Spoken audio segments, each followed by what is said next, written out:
Yo, what's up? What's going on? What's good, everybody? That's right. It is the Boxing Source Super Bowl halftime special. We getting it in. We're gonna be talking boxing here during halftime. I know that there'll be, some people that'll watch the halftime show or whatnot. But you know what? I wanted to just get this in here so we could just talk boxing. I know that we had like a good number of action that happened yesterday that we'll be talking about here real quick, and also we want to drop in a few news and notes around the boxing circles because we've had news in reference to one particular fighter that if some people have paid attention during the first half of the Super Bowl, you've seen that particular fighter included in one of the commercials. So we'll be talking about that, and also want to drop in other topics that have been happening within the boxing world, including this whole little back and forth with this Tank Davis Ryan Garcia thing, man. Like, come on, man. We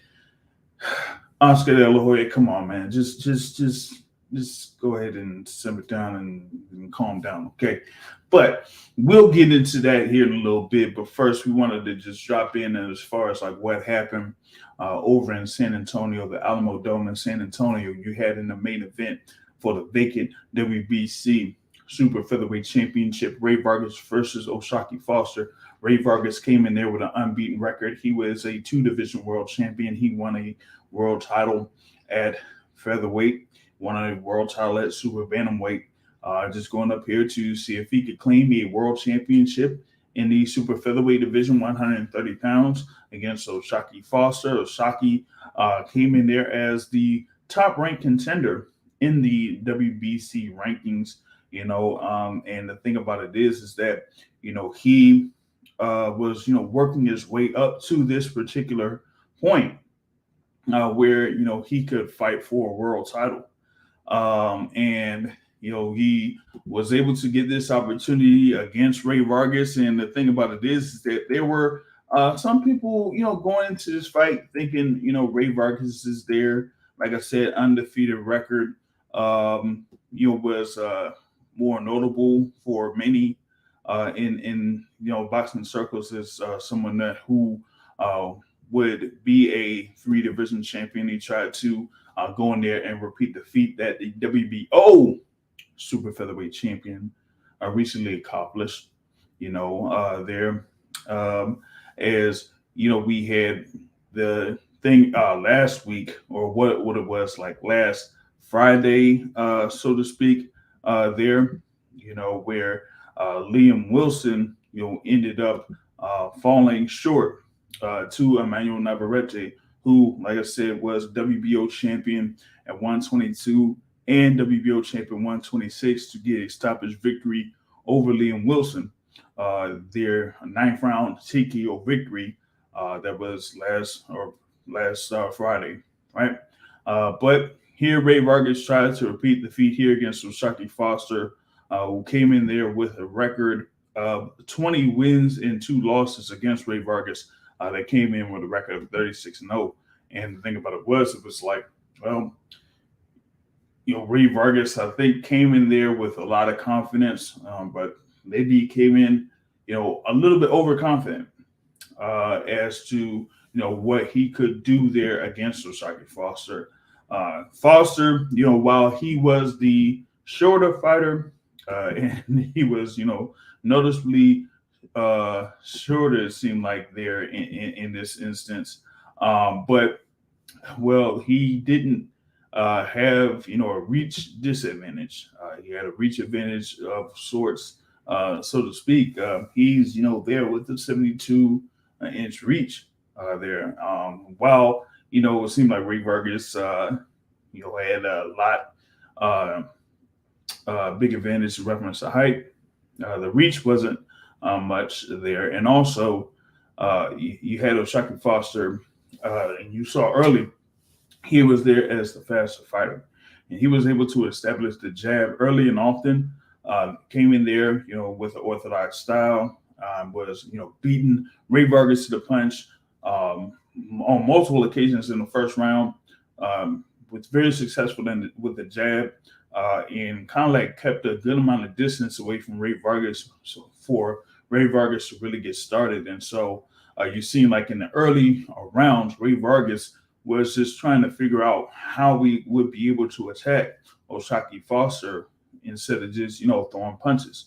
So you seen Ray Vargas like throw a lot of feints or come in moving his head a lot in and out, but still wasn't really opening up as far as like starting off with the jab and then trying to follow up with that. So O'Shaquie Foster was able to build, at least to me, a big lead in this particular bout, by being first to punch, being able to just establish himself with a jab and be patient with that and keep a good defensive stance, while in the orthodox position so that, a lot of times that Ray Vargas was throwing punches, a lot of them were getting caught by the arms there by O'Shaquie Foster or they were getting blocked by O'Shaquie Foster. So you really had something where, hey, Foster was getting a very good start there in reference to what was happening over those first few rounds.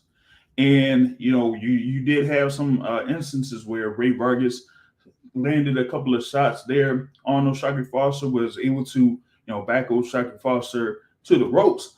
But, that didn't really build too much of anything. You did have it to where, we tried to establish a left hook to land on O'Shaquie Foster, but the left hooks that did land really didn't, affect Foster as much. And then on the flip side, Foster, was very successful with the jab and was able to establish a cut that was, on the side of the eye there of Ray Vargas. So you had that type of thing there for the first half of the fight. And, what it ended up happening was you just had O'Shaquie Foster kind of like dictate the pace over the majority of the fight. Ray Vargas, while he was someone that kind of like is a, lanky, has that lanky build, seems to be, tall, and you would think that he would kind of like try to establish a jab and then try to work inside from that. He wasn't able to do that.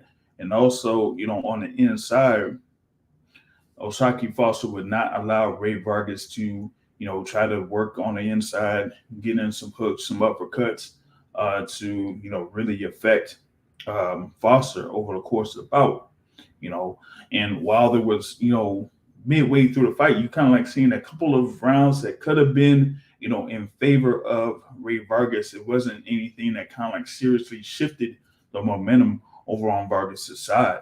And, we got to around the 9th and 10th round where you kind of seen O'Shaquie Foster really work on Ray Vargas. And Vargas seemed to be tiring in the 10th and particularly the 11th rounds, where in many cases the footing for Ray Vargas was way off. He was slipping and falling to the canvas a couple of times, and that showed that his legs weren't necessarily there, in this particular bout. So he was, I would say, trying to get through those last 3 rounds, or the championship rounds there in 11 and 12 to try to finish out the fight. But did go through the full 12 rounds, and it went to the scorecards, and it was a unanimous decision.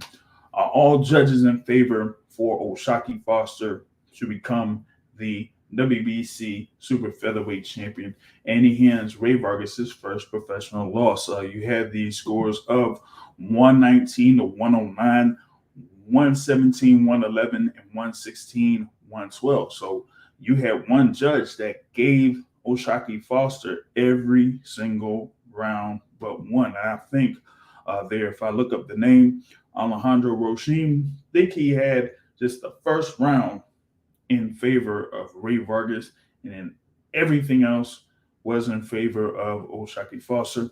And with the other 2 judges, one of them gave Foster 9 rounds and gave Vargas 3, and David Sutherland gave Ray Vargas 4 rounds there. So you only had one judge give Rey Vargas 4 rounds. And for me, I thought it was, basically not even like 3 rounds. I would say around 3 rounds at best, at least through 8. I had O'Shaquie Foster ahead 6 rounds to 2. After 8 completed rounds, and so I think there was a very, very good and efficient performance there from O'Shaquie Foster over the course of this bout. According to CompuBox statistics, Foster landed 43 more shots over the course of the bout. And he actually threw a lot more there, and that was the thing that I think a number of fight fans were surprised about, was the lack of offensive output there from Rey Vargas. Rey Vargas had, like I said, came in there with a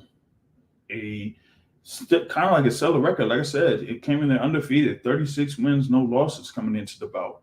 And that, he had that win over Mark Mexio last year. Had like a couple of wins over Azat Hovhannisyan, Ronnie Rios back in super bantamweight, and also Oscar Negret there at super bantamweight. But it looked like he, kind of went up there to kind of, snatch a world title there at super featherweight.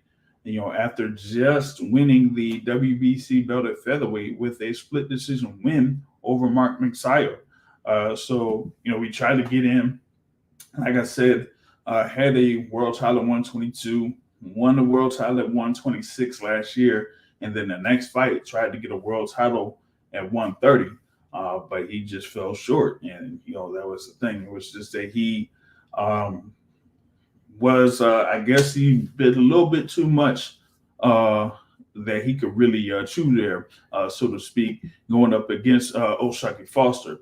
Now, real good quick shout out to those that are listening live. Like I said, it's the Boxing Source Super Bowl halftime special. We talk boxing during halftime of the Super Bowl.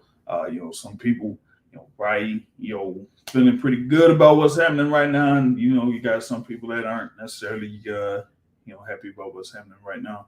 I'm not necessarily happy about what's happening right now, but we'll see what happens there in the second half of that. All right.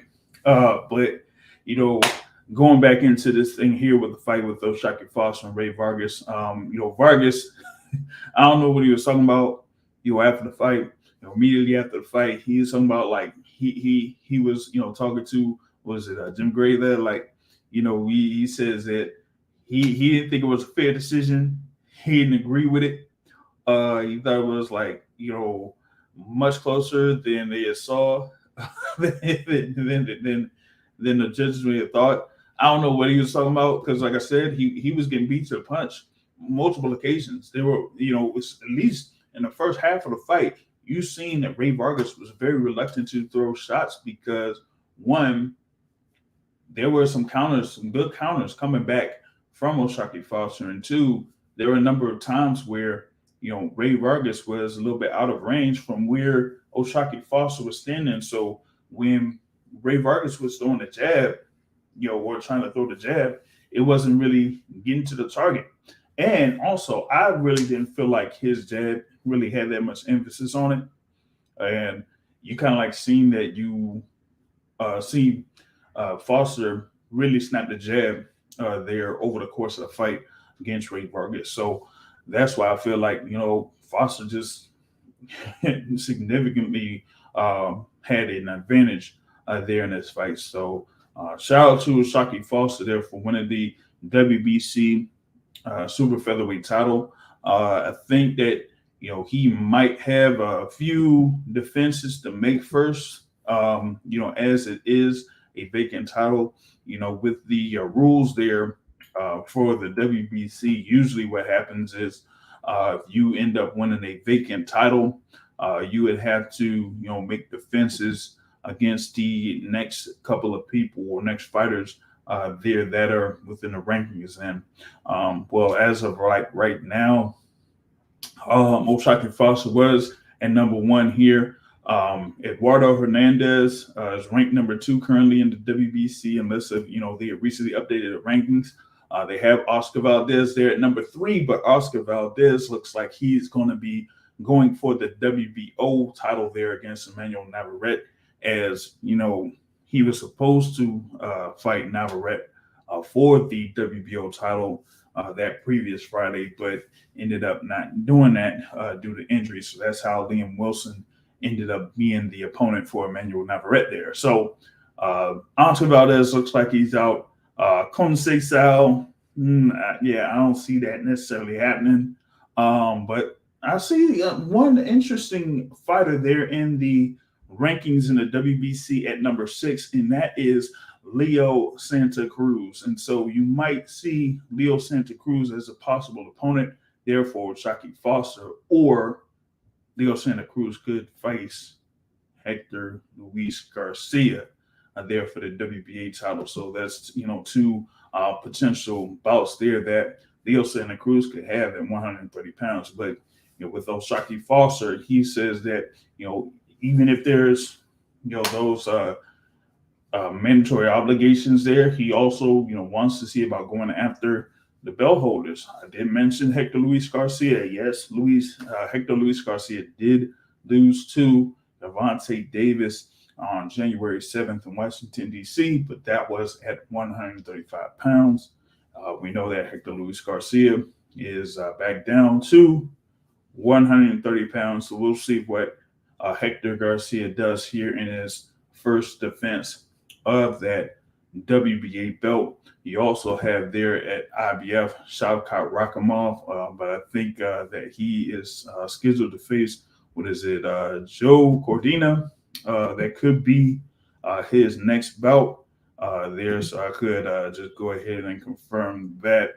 Yep, and that will be on April 22nd in Cardiff, that Rakhimov will go ahead and face Joe Cordina. So that is supposed to be Rakhimov's first defense there of that IBF title. So there's been like a lot of, mixing around there at the top of 130 when it comes to those world titles. So you're going to have a good amount of activity there at the top of the 130-pound division. So we're going to see how that goes there. So, but Shockey Foster, like I said, he worked his way up to getting to this particular point. He had, 2 early losses there, with his latest one being in 2016, but he was able to, win about 10 fights or so before this bout here against Rey Vargas. And he pretty much had one of probably the better performances of his career there against Rey Vargas to win the WBC Super Featherweight Championship. So, shout out to him for getting that. And the other thing here, too, is you had in the co-feature bout Mario Barrios there that, won against Giovanni Santiago. This was at a 147-pound type fight there. We know that Barrios had been at 147 for his bout against Keith Thurman. That was a WBC welterweight title eliminator, and he ended up losing by a lopsided decision there to Keith Thurman. Also, he did lose to Tank Davis at 140 before moving up to 147. And then you had Giovanni Santiago, who had that, close loss to Adrian Broner, and then got blown out by Gary Antoine Russell before getting into this particular bout. And here it was just pretty much like the Mario Barrios show. He won every single round. He was looking, fairly sharp, really good there over the course of those rounds. Santiago was, a tough hombre, as they say, but he just was no match there for Mario Barrios. Barrios was able to score a knockdown in the 8th round there, and then after Santiago got up, it was just an onslaught from Mario Barrios that, ended up having the corner for Giovanni Santiago to throw in the towel. So it was a eighth round stoppage victory there for Mario Barrios. He does win a version, what is this, the Continental Americas welterweight championship. So he is now 27-2 there in his professional career. I'll see, what it means as far as like him when it comes to the WBC rankings, as he had been part of an eliminator against Keith Thurman, but before this bout, he was there at number 10 in the WBC rankings. So maybe they'll have a couple of fights there that's out there for him that he could potentially have.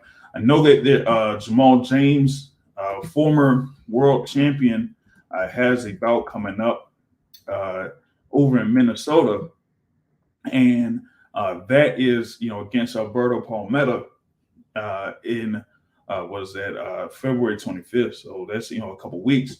Maybe Mario Barrios could face the winner of that fight, and that could kind of like determine who could stay in there as a contender in the welterweight division. Now, you had Mario Barrios, in there with Bob Santos, of course, who trains multiple fighters. That was considered by many as the trainer of the year, not by the boxing source though. That was Derek James. Derek James was a 2022 boxing source trainer of the year. But Bob Santos did have a very good 2022. 2023, of course, about what happened with Hector Luis Garcia.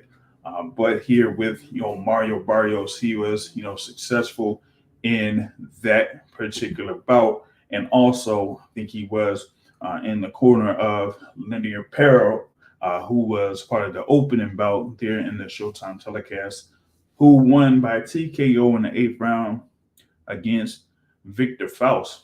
And that one, it was ended up being like a weird situation because it looked like Victor Faust was winning the bout. And then all of a sudden, you had Perro, throw like a left jab and then throw a lunging right that landed onto the body of Victor Faust. And Victor Faust had a delayed reaction that, made him turn over a little bit and walk away from Linear Perro. And, after like a combination thrown by Linear Perro, the referee, Rafael Ramos, stepped in and stopped the bout there in the eighth round. So Linear Perro, stays undefeated. There was a heavyweight fight against two undefeated fighters there, pretty much like around the same level. And Linear Perro was able to get the stoppage victory, so he improves to 9-0. And that, kind of like makes him, there as far as like the number of those prospects and everything like that. Shout out to, those listening live chat. Shout out to, Big Blunts and boxing. Hey, we're talking boxing, during the halftime, show or whatnot, or during halftime of the Super Bowl. He said Big Blunts and boxing. Hey man, I'm a fan of boxing. But the other thing, I might have to get with you later on that one. You know what I'm saying? I might have to get with you later on that. All right. But like I said, you had that Showtime telecast there, last night with like Shockey Foster, getting the win there over Rey Vargas, and I kind of like felt like it was something where Shockey Foster was going to go ahead and get that win. Just revisiting that real quick. I mean, I kind of like felt that one because for some that watched last year or kind of like watched the career of Rey Vargas, yes, he's had a number of good wins over the course of his professional career, but it was just something about Rey Vargas that just didn't stand out, so to speak, when it came to okay, he's like bam, or he would be like how some people kind of like view Leo Santa Cruz, up to a certain point, or maybe a few other fighters that were out there at and around the division, longtime WBC champ Gary Russell Jr., or other fighters there that were at 126. You had Shakur Stevenson at one point, 126.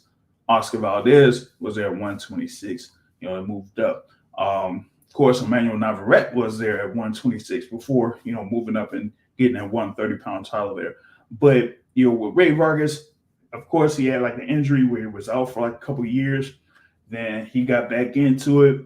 And he won a few bouts before having that fight against Mark McSile for the WBC featherweight title.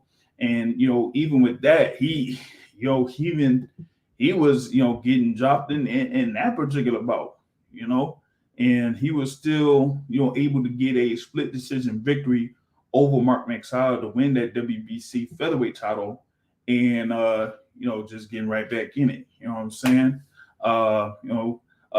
Shout out to the bad boy in the building here on the live. Like I said, it's the Boxing Source Super Bowl halftime special. I know some people are, kind of like watching what's going down in the halftime show or whatnot. Shout out to the lady. I'm telling you, she bad, but I'm gonna be real. I'm only concerned about when she's over there for crop over. For those that know. All right, but back into it. Back to the thing with Rey Vargas, right? So he has that close win over Mark McSile. And for some people felt like Mark McSile didn't really win that belt against Gary Russell Jr. You know what I'm saying? But either way, that ended up being the first defense for Mark McSile, and he ended up losing. But now Rey Vargas went ahead and moved up for that vacant belt at 130. He ended up losing, and he said, even though he disputes the decision, he respects it. And he says that he's going to go back down to 126. So that's going to be interesting because, we got, coming up for the interim WBC belt, you got Mark McSile going up against Brandon Figueroa. So you could have the winner of that particular bout going up against Rey Vargas later this year. And I think that Brandon Figueroa, Mark McSile bout is going to be a really good bout, between those two guys there at 126. But, like I said, Rey Vargas has his first loss of his professional career. We'll see what happens with him when he goes back down to 126. And, like I said, I also talked about, the whole thing there, with Mario Barrios getting to stop his win over Giovanni Santiago. Both of those guys have really had their careers, the majority of careers, there at 140. Well, with the thing with Mario Barrios, he actually had started his career down at 122 pounds or something like that, and now he's at 147. That's crazy, but he's still there. He's going to be a contender of sorts there at 147 pounds. So we're going to see what's next for him. Like I said, you could have him face the winner of Jamal James versus Alberto Palmetta, which is coming up here in a couple weeks. So that's going to be more where you could have these welterweights kind of like sort things out there in the middle section of the welterweight rankings or so before getting up there to the higher rankings. You know what I mean? But outside of that, really didn't have that much going down. Next week, you got Lee Wood there against Mauricio Lara. And I know that Lee Wood, Lee Wood came through for me last year. When he had the knockout of the year. That's right, he had the knockout of the year, man. Shout out to him because he sent Mick Collins straight. He sent him straight to the ropes. You know what I mean? He sent him straight to the ropes, man. And he had the knockout of the year. It was one of the better fights of the year there against Mick Collins. But now he has this another defense of that WBA title there against Mauricio Lara. And, this is the same Mauricio Lara that, kind of beat beat the smacking out of Josh Warrington in their first fight. And if it wasn't for the head, hey, I'm gonna be straight up, man. If it wasn't for the head clash, man, I was thinking that he was gonna get Josh Warrington once again, And I find it pretty interesting, that even after that, technical decision draw there, right? It didn't even go past 2 rounds. I found it interesting that he didn't revisit fighting, Mauricio Lara. But guess what? Hey, he ended up fighting. This is Josh Warrington. He fought Luis Alberto Lopez and still ended up losing. So I don't know what's going to be next there for Josh Warrington. But as far as Mauricio Lara goes, he could have another instance of where he could beat another one of those UK fighters. I know that some people really think that kind of like happens there, but Mauricio Lara, as long as he doesn't really get affected much from Lee Wood's punches, then it could be a long night there for Lee Wood. Now, Lee Wood, had won that WBA belt with a very good performance against Kanzu in 2021. But this is somebody that did also lose to Jazza Dickens back in 2020. So it's hit or miss. You know what I'm saying? When it comes to this thing here with Lee Wood and Mauricio Lara. So definitely looking forward to that particular bout there coming up next Saturday. And I said, in the 25th, we got some action there. Like I said, Jamal James versus Alberto Palmetta. You got Subriel Matias versus Jeremiah Ponce there for the IBF Super Lightweight title. That's going to be a good scrap there. As Subriel Matias looks like he was going on a great streak, after his lone loss that he had, that he was able to avenge actually there against Petros Ananyan.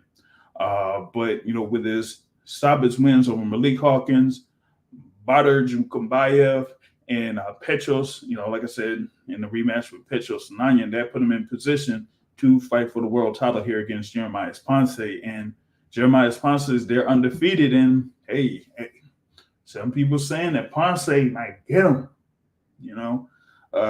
Ponce's there, 30-0. Has the record there with 20 of those wins by way of knockout. Well traveled, so to speak. He's from Argentina, so hey, you might get one of them good little scraps there in the Armory in Minneapolis there for that vacant IBF belt. But also, you got what's happening there on what is that? Also with that co-feature, like I said, you had Jamal James going up against Alberto Palmetto and Elvis Rodriguez against Joseph Adorno as part of that card. Back on the live chat here real quick. We're going to revisit this one more time. Wood versus Mauricio Lara, man. Hey, man. Mauricio Lara be coming in there. Like I said, he beat up Josh Warrington. I'm sorry, yo. But it's just that whole situation with Josh Warrington at that time. He had the IBF belt for a good while. There were a number of suggestions for him unifying. He could have unified against Gary Russell Jr. That didn't quite work out. Gary Russell Jr. actually addressed that in an interview that I had with him some time back. They also were talking about him potentially fighting Shakur Stevenson in a unification bout. But that didn't necessarily happen. It was like some type of situation where he could have unified, or he could have, fought the mandatory or something like that. He didn't end up doing that. So he ended up fighting Mauricio Lara. Mauricio Lara beat the snot out of him. I'm sorry, he beat the snot out of him, right? And so after that, they had a rematch. Mauricio Lara looked like he was going to beat him again, but then, had the head clash, so that fight didn't happen. But Lee Wood, like I said, had a good win to win that WBA belt. But I'm sorry, man. I think that Lars gonna get him, man. I think that I think that Lars gonna get him. Josh Warrington. I've seen that some people have their thoughts about Josh Warrington. I'm telling you, man, he be would it be that inside game, man? He be having a rough inside game. I'm gonna tell you that. I'm gonna definitely tell you that. Josh Warrington has a real rough inside game. So for you to feel that way, I kind of see where that's coming from. But thing there with Lee Wood, hey, he gonna have his hands for Mauricio Lara, man. I'm gonna just say that, and don't be surprised, man. I might, you know what, if they have like these, pick 'em, weeks or whatever it is, where they have the list of fights and you can pick them. Man, I'm gonna go for Mauricio Lara in this one, man. I'm gonna go ahead and do that. So hey, that's gonna be a real interesting bout there, next week, man. So here's another one here. While we're on the Super Bowl halftime special, question here: which fight do you think does more pay-per-view numbers? Tank versus Ryan or Crawford versus Spence? Tank versus Ryan. This is something that we kind of like talked about. I mean, it's been talked about for a while in reference to both fights. The thing with Crawford versus Spence is, even though a number of people within the boxing community and boxing circles, really anticipated that bout, it would have been for the undisputed welterweight championship. The projected numbers for that weren't necessarily kind of like up to what some people may expect it to be. My projected numbers were around like 350,000 or 400,000 pay-per-view buys for that. But for those that are on Twitter, we have spaces, Twitter spaces there. We have Lazy Lefty there, Lefty with Chicken Talk, and in an interview or conversation with the Showtime Sports president Steven Espinoza last week, he pretty much like projected Tank versus Ryan to go over 700,000 pay-per-view buys. He talked about having an over/under pay-per-view buys for Tank Ryan, and he said around like 600,000 to 700,000, and Steven Espinoza said over 700,000 pay-per-view buys. It is something where you have the what I would say, like the overall interest or popularity of both of those fighters. Yeah. Yep. You see, and the popularity of both of those fighters, from a sports perspective, social media perspective, whatever. This, has that capability of, having that be an event. It's one thing to have a fight; it's another thing to have an event. And Tank versus Ryan is an event. And if you have, to me, it's just like another kind of like thing where you have, Floyd Mayweather, Oscar De La Hoya all over again. As far as like an event is concerned, not just a fight, but an event. And so you're gonna have, various people talking about it. I'll say this, I was over in Vegas last week, and my cousin, his friends, a few other people, they were talking about Tank versus Ryan. They weren't talking about, this thing there with, Spence and Crawford. They were talking about Tank. They're talking about the Tank fight, and, even though, he's there based in Vegas and whatnot, he don't really kind of like talk, much about, boxing like that, as far as like any type of boxing event or boxing match or boxing card. But he'll talk about events. And hey, having Tank Davis is an event. Yeah, casuals. But hey, the casual fans are the ones that make a fight being from 200, maybe 200 or so thousand pay-per-view buys, from getting it to 500,000 and above. And so if they're talking about a fight like that, regardless of how we feel about, in this case with Tank and Ryan, that we highly favor Tank to win. They still see it as an event, and it's something that they just want to watch because it's an event. So, yeah, I'm seeing that being around like 700,000 pay per view buys or whatever it is, or it might, eclipse what Canelo did against Caleb Plant. So, and that one was around 775,000, around 800,000 pay per view buys. I thought it was around 800,000, but that's with Canelo, you know, and Caleb Plant. Are they, as popular in the U.S. as Tank Davis and Ryan Garcia all across the board? I don't necessarily think so.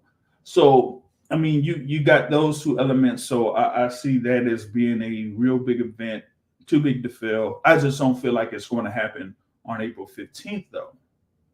I think this whole little back and forth with Oscar De La Hoya, he's kind of like doing damage control, and it's like he's trying to hold off on having this guy there, Ryan Garcia. But Ryan Garcia is like saying, "Hey, get this fight done. Rematch, no rematch. I don't care. Get this fight done." And it's almost reminded me of like the clash that they had some time back. When they were trying to figure out like who Ryan Garcia was going to fight, whether it was like Romero Duno or somebody else. So there's that. You know, um, but I just think that's going to be a really big event whenever it happens, whether it's April or whatever. Let's see. So it looks like you're over in the UK or somebody says, talking about how before the Fury Chisora 3 event there in the UK, speak to a boxing fan, they hated it, but it sold 60,000 tickets there in the UK for Fury Chisora.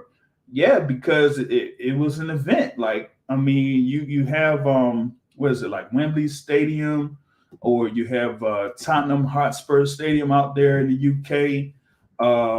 You have like a few other notable stadiums out there in the UK that they have these big events. And I named those two. Like you had Dylan White there at Wembley Stadium versus Tyson Fury last year, and then he had the Derek Chisora fight there in Tottenham, and that was a large crowd. So it's about being in the middle of an event with a large crowd, 60,000, 70,000 plus there, and it's an experience. I know like one person that was out in the UK that went to one of those Fury fights, and he was like in the nosebleed seats, and looking at that like a picture from where he was at, it just shows like how large those stadiums are. But the scene, it just seems like something that you would want to go to, So maybe one time I'll make a trip out there in the UK and watch one of those big events out there. So there's that. But I did like kind of like go through mostly everything as far as like the previous event that happened in San Antonio. Like I said, we just doing this here for the Super Bowl halftime special. You know what I mean? The second half is about to just go down here, but this is, like I said, we got this thing going on each week, live Sundays. So we just stay consistent with that. You know what I'm saying? But go back to the second half of that, and yes, this will be available for later listening here through YouTube and also through audio versions on iTunes, Google Podcasts, iHeartRadio, Amazon Music, Spotify, multiple audio platforms. So, definitely going to be out there with that. Oh, one other thing that I did want to talk about, before I close out, and this is with the super lightweight situation. Okay. On the Boxing Source YouTube channel, we do have a full extended interview with the undefeated Gary Antoine Russell. Okay. And he did have a hit list of fighters that he wanted to fight at 140 pounds. And he said number one is Regis Prograis. Number two is Josh Taylor. And number three is Teofimo Lopez. Now, that's a hey, that's a big hit list there, you know. And currently you got Antoine Russell there, ranked number three in the WBC rankings. And with Regis Prograis just winning the WBC title, it was a vacant WBC title. And according to the WBC, usually if you win a vacant title, you have to defend that title against the next two highest ranked contenders. Okay, cool. So you got, Regis Progress there as a champ. You got at number one, that's right, number one, Teofimo Lopez. Well, Teofimo Lopez didn't necessarily want it. At one point, you had Mr. Jose Carlos Ramirez there in the top two as well, but he said, "Nah, I ain't quite ready for that right now. I'll go ahead and I'll fight Richard Coleman." So that leaves, Gary Antoine Russell. And he's like, and I asked Gary Antoine Russell. I said, "Hey, if they called you and said, 'Hey, Regis Grace has the WBC belt, and he's looking for an opponent, and you're there at number three. Are you ready to rock?'" And he said, "I'm ready right now." Well, hey, even with Gary Antoine Russell ready right now, something tells me that he's not going to get that phone call. Hey, if he does, that's great. But something tells me he's not going to get that phone call. And something else tells me that it's potentially going to be Regis Prograis in a one-off, or at least a voluntary defense of sorts, and it could be against someone like Sandor Martin. Just putting the rumor out there. I kind of like heard around the streets that Regis Prograis could have a title defense around his hometown. Now, if that's the case, Sandor Martin could be the guy. Sandor Martin is, somebody that, will be traveling, to face. He's going to be the B side. He's not really going to be the A side for anything, just being straight up. So if you're going to have Regis Prograis have a title defense and it's going to be in Louisiana, then could be there against Sandor Martin. You know what, though? Regis Prograis was in attendance for that bout between Otaki Foster and Rey Vargas. And I know that there were a couple people out there, or I know people I know were out there in attendance for that. I should have been able to say, hey, they should have got some information there from Regis Prograis. But hopefully I could get some information, or I could get in contact with Prograis' team and see what's up with him, what would be his next title defense. But it's kind of like looking like he could face someone like Sandor Martin or someone else there within the WBC rankings. I'm not really all too positive that could be Gary Antoine Russell. And also, you had the thing there with the WBA title where Alberto Puello is going to be facing Rolando Rolly Romero. Yep, that's right. The same Rolly Romero that lost to Gervonta Tank Davis sometime back. Got knocked out by Tank Davis sometime back. Really hasn't done anything much there since then. That has basically been his last fight, was in last May against Tank Davis. But I'll say this, Rolly Romero was in attendance for that vacant WBA title bout between Alberto Puello and Batar Akhmadov that was in Hollywood, Florida last year. So maybe they were talking about him potentially fighting a winner back then, but I'm not all too certain, But hey, I'm not sure. But with Rolly Romero being in the WBA rankings, and I thought he was just entered into the WBA rankings, but apparently he was not. He's been there for a few months in the 140-pound rankings in the WBA. So hey, looks like that's going to be the case. And that is, not all too cool. You had Ismael Barroso. There's the top rated fighter there in the WBA rankings.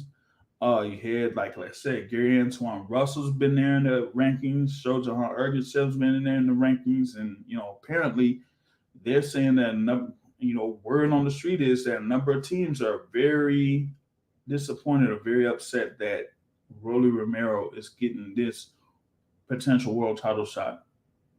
You know, but hey, if he gets his world title shot, they have the fight, and Romero wins.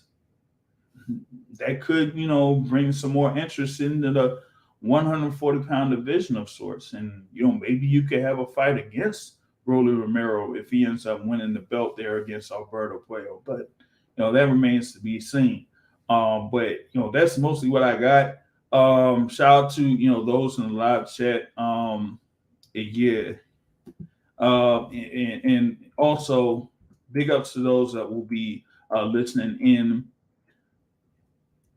That will be listening in here through, like I said, iTunes, Google Podcast, Spotify, Amazon Music, iHeartRadio. It's available through all of that. So that's pretty much what I got.